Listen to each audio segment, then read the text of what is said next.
บายดีพี่น้องสวัสดีจ้าสวัสดีทุกคน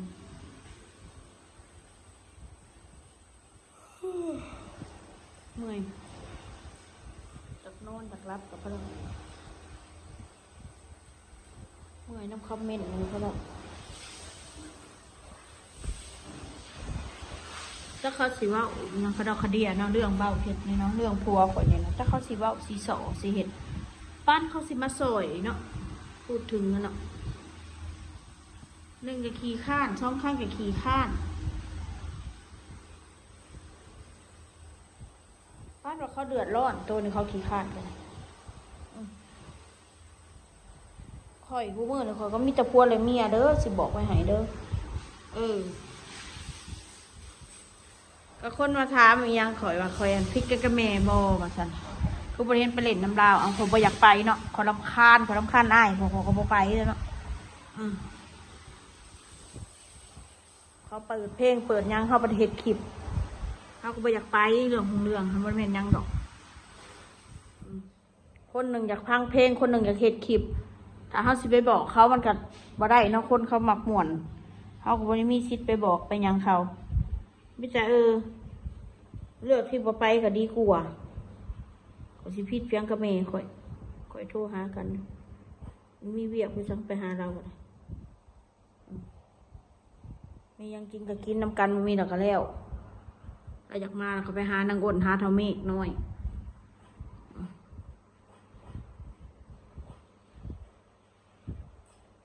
ไปหาสแต็กกินข้าวเฮือนผันเฮือนพุ่นเฮือนพี่ว่ะเอาสักคนคนมันมีหมู่มีพวกก็ไปแต่ว่าเล่นเฮือนหมู่เฮือนพวกเขามาหาเฮาเขาก็ต้อนรับเขาไปหาเฮาเขาก็ต้อนรับเฮาเรื่องหมู่เรื่องพวกนำจิตนำใจต่อกันเขาก็ซื้อไปได้ล่ะของผักหอมเครื่องปอกเครื่องปรุงข่อยซื้อไปเบิดได้ของข่อยเบิดได้เพราะว่าพุ่นไปกินเฮือนหมู่อะไรกินกระสีซ้ำได้เห็ดมากกินน้ำกันบนเทือนนั่นแหละพี่น้อง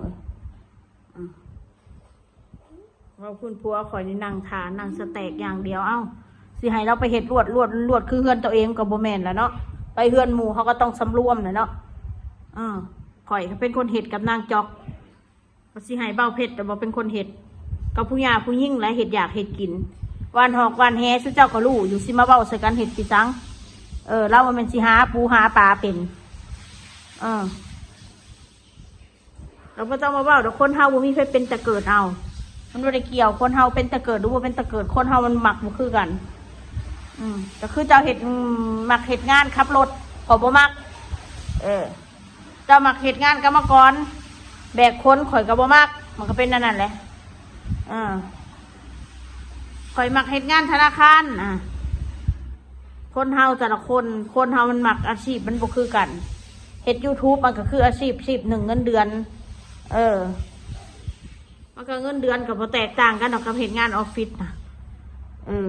เดือนละ10,000-20,000ก็ซ้ำนั่นแหละรายได้พี่น้องซ้ำเฮากินนั่นแหละมีแต่เวลาเฮาบ่มีเฮาก็มีเท่าของพ่อแม่เฮานี่แหละว่าพื้นแม่ว่าพื้นน้องนะท่านสิว่าเขาบ่ซอยเหลือมันก็บ่แม่น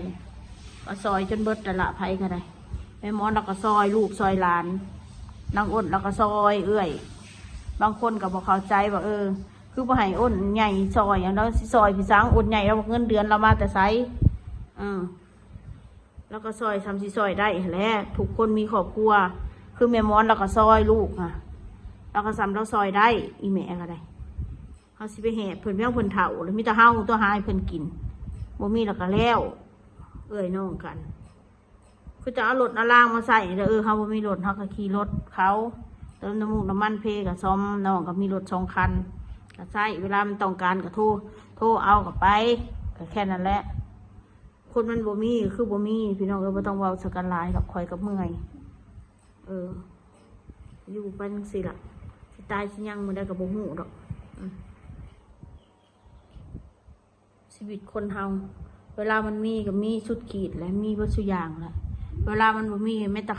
แม้แต่เงินสิซื้อเขากินกันยังบ่มีคนเฮานะผู้ใดบ่เจอบ่รู้ดอกพี่น้องอย่าพาว่าให้กัน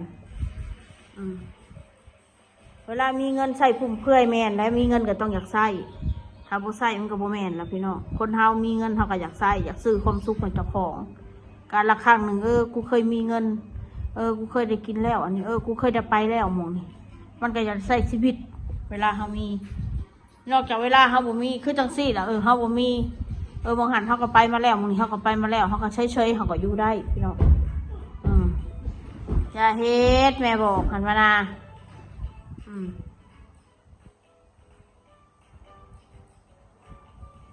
ไม่แต่ว่าคนเฮาน่ะเวลาเฮาบ่มีน่ะผู้ใดดีกับเฮาผู้ใดจริงใจกับเฮาผู้ใดคบได้คือคบพี่น้องค่ะคือนั่งจอกนี่เราก็คบได้มีหยังก็ซื้อสู้กันกินคอยซื้อมันซื้อแบบนั้นแหละฉะนั้นต้องอาศัยกันนะอาจจะไปอาศัยอย่างอื่นนะเงินทองบอนู่นนี่นั่นมันก็บ่ได้แหละเนาะพี่น้อง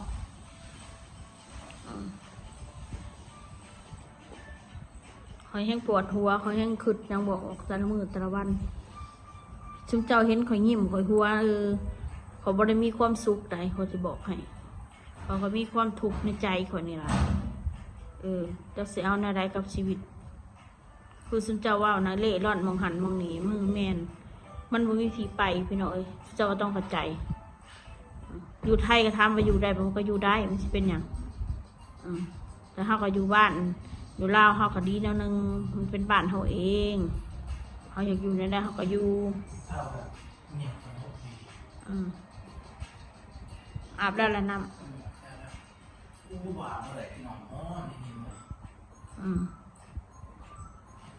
กาดกระหอนมุกฝนตกแล้วเราแล้วก็ลืมบอกว่าฝนตกความสุขของเฮามันก็อยู่ที่ใจแหละแต่ถามว่าไม่มีความสุขบ่ที่ใจมันอยู่ที่ใจเหตุให้มันมีความสุขก็มี แต่คนเฮาถ้ามันมีความคิดมันสิเห็นมันมีความสุขมันก็บึงออก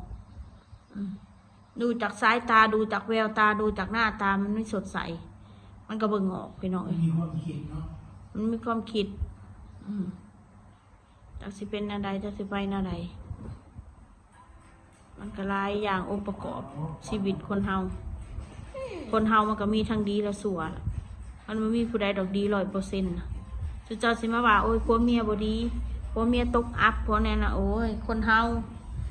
แม่นเจ้าบ่ตกอัพเจ้าไปเจ้าหนีจากโลกวันนี้เจ้าเอาไปบ่ได้ดอกนางครอบครัวเจ้านั่นชีวิตเจ้านั่นเจ้าเกิดมาแต่โตเวลาตายไปกับเรือแต่ผงแหละถ้าคนเฮาคิดได้ปรงได้แบบนั้นมันก็ดีถ้าคนถ้ามันอยู่มันก็ต้องมีกิเลสว่าซั่นซะกิเลสอยากมีเฮือนอยากมีรถอยากมีเงินบ่พออยากมีสื่อมีเสียงมีอำนาจมีเพื่อนมีฝูงคำว่ามนุษย์ขี้เหม็นน่ะมันหูจักพ่อดอกสิบอกไว้ให้ซะข่อยนะคนแบบข่อยนะผู้ได้คบได้ก็คบบ่ได้ก็ไม่ต้องคบข่อยบ่มีผลประโยชน์ยังให้กับไผเอาเป็นว่าผู้ได้ดีข่อยขอคดีผู้ได้บ่ดีข่อยก็คือถอยห่างข่อยสิบ่ไปเกาะแกะถอยห่างไปหน่อยหูแล้วว่ามึงนิสัยแบบนี้เนาะถอยออกแค่นั้นแหละเวลากูบ่มีมึงทำโตกับกูแบบนี้เนาะเขาก็ถอยออกว่าซั่นซะลูกแก่ใจพ่อเขาต้องว่าใส่เขาอีกดอกว่านั่นเนี่ย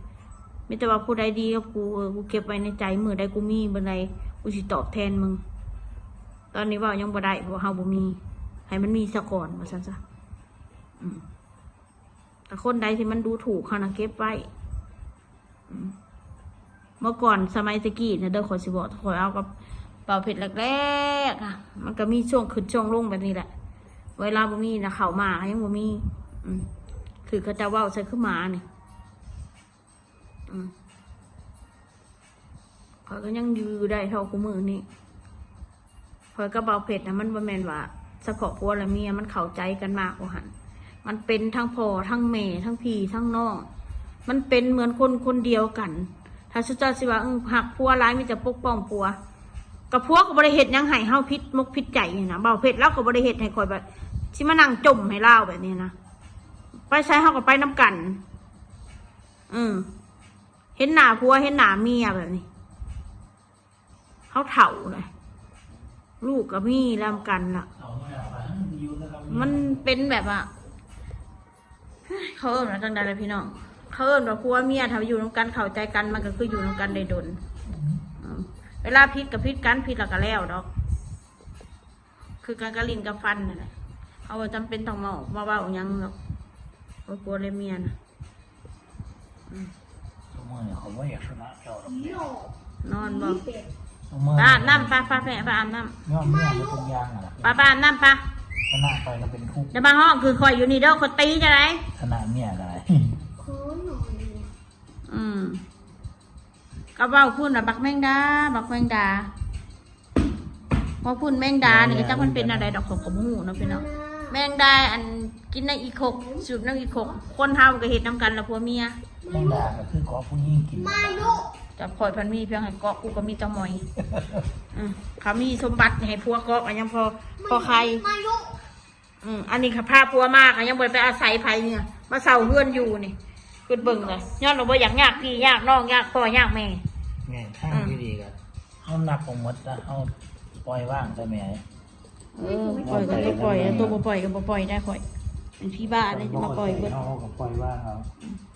เอาพี่น้องเอ้ยพาซ้ำนี่เด้อก่อนนอนขอกับมึงอยากนอนตาเขาเยิ้มอ่ะ ก็เฮ็ดโชว์ไปเพื่อลูกเข้าแหละพี่น้อง